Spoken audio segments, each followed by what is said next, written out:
Hi everyone! May pinuntahan ako, dumaan lang muna ako dito. Nandito ako ngayon sa SM Fairview. May bibili na rin ako, total malapit naman dito yung pinuntahan ko. Konti lang yung bibilin ko. Okay guys, samahan niyo ako.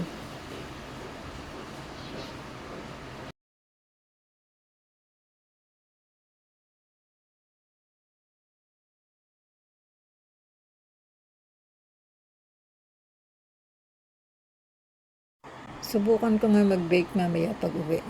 Ito sa oven toaster lang na ready mix. Konti lang itong pinamili ko. Okay, babayad na ako.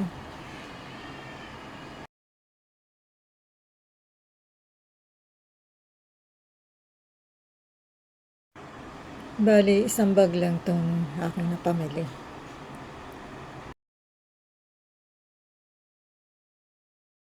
Kain muna ako dito sa Chowking.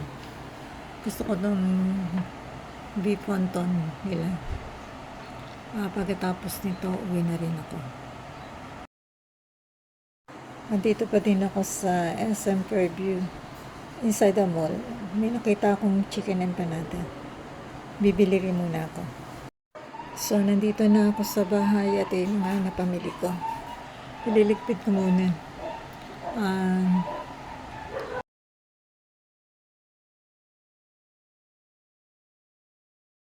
Kain muna ako. Ito yung binili ko sa The French na bakery. Nakita ko kasi yung chicken empanada.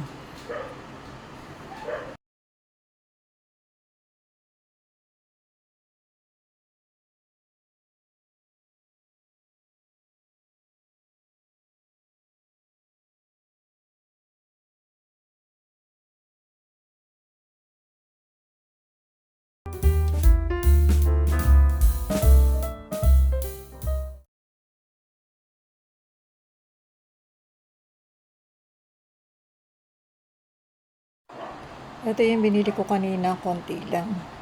Ako lang naman kasi mahilig kumain ng strawberries. Yung iba, gusto nila dito, bananas saka papaya. By the way, itong strawberries, bago ko siya i-store sa ref, binabad ko muna siya sa baking soda. Then, banlawan niya, pwede mo nang i-store sa ref. Ilagyan ko rin pala siya ng paper sa ilalim para ma-absorb niya yung tubig. Same way din ang ginawa ko dito sa grapes. Subukan ko mag-bake nitong oven toaster na brownie mix.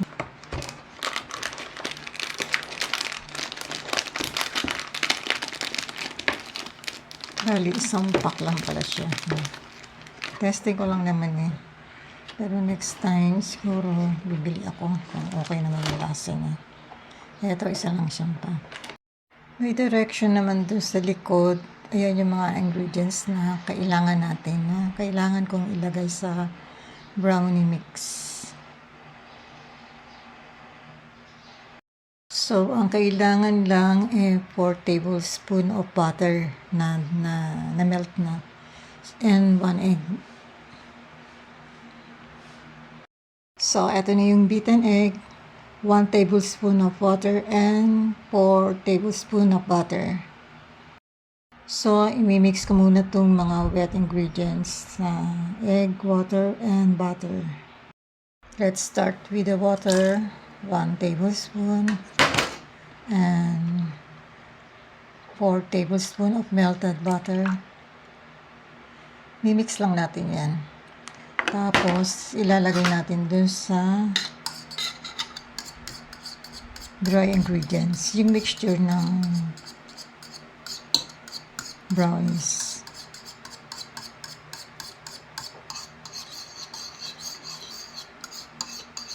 Okay.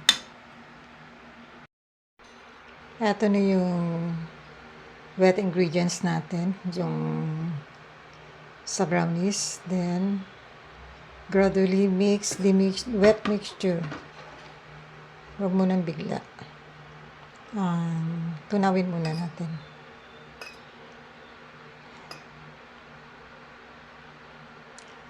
Matagal na akong hindi nakakapag-bake noon pa. Medyo naaalala lang ako.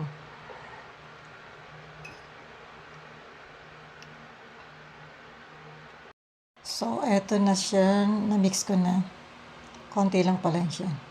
Saka talagang sinadya kong konti lang kasi hindi ko pa alam yung lasa niya.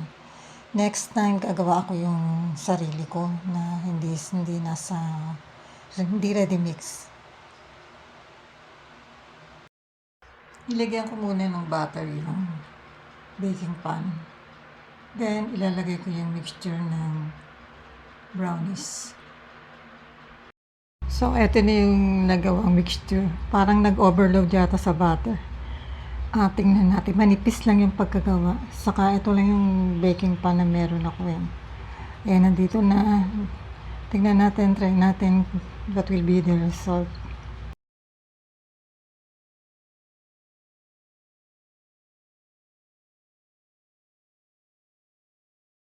So, lalagay ko na siya sa oven.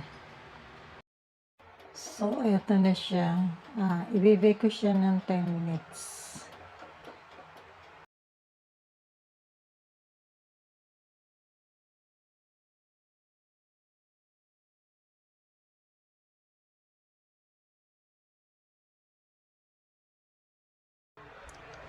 Palalamigin ko muna siya. Eto na yung na-bake. Clear. Muna natin yung temperature. Papalamigin ko muna. Nag-melt muna ako ng butter.